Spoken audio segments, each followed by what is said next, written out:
I got my bike stolen. What happened? How did you get your bike stolen? I left it unlocked because I'm a freaking rookie. In the city of Seattle. Mike asked if he should drive around to try to go find it because it hadn't been that long since it had gotten taken. Approximate time of the bike snatch. Yeah. And the bike snatching of 2024.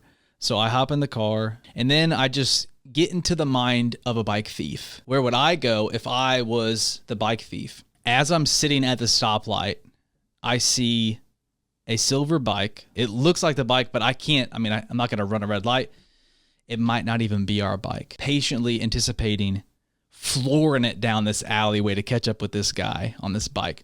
So I follow this guy. I'm right on his tail for the next block. And then I pull up next to him and I can tell it's our bike. So I roll down my window and I say, "Hey, where'd you get that bike?" He's like, "What?" I was like, "That's my bike. I got the keys to the lock right here." And then he just takes off. And then for the next 10 minutes, I'm in a high pursuit chase of the bike thief around our neighborhood. I'm throwing it into the reverse. I'm backing down streets going about 20 miles per hour, flipping around. I'm like Jason Statham in our neighborhood right now trying to catch this thief. And I'm yelling at him, "I ain't ever going to stop till I get my bike back."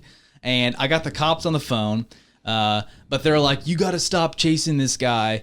And I'm like, "I'm not, okay, but I'm not stopping. I'm not." Like You're not gonna listen to the cops. Well, yeah. They weren't there, and I was scared he was gonna get away, and I wasn't gonna give up on this bike. So he cuts through this house, but then there's this massive fence, and so he's like, "Oh shoot, now I'm cornered." So he stops, and he's just standing over the bike. So I was like, "Here's my opportunity." I throw the car into park. I get out, and I say, "If you drop the bike, I'll hang up on the cops right now, and it'll be over."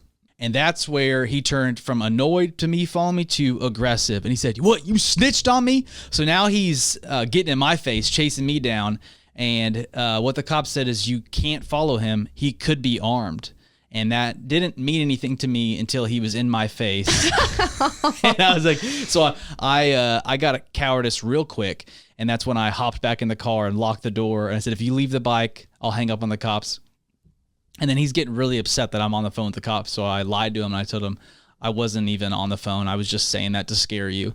And then the cops are on speakerphone. They hear everything I'm saying to this guy. And they're like, "Please stop engaging with this man." And like, I'm like, "I'm not." And like, "We can hear you talking to him." "We hear you. Stop." So then I hung up on the cops.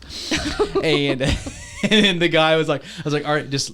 He hands me back the helmet, so he took that as well, and we got the bike back. Could I have almost lost my life for the sake of getting our bike back?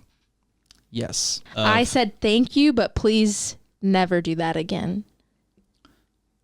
Yes, and that's super fair.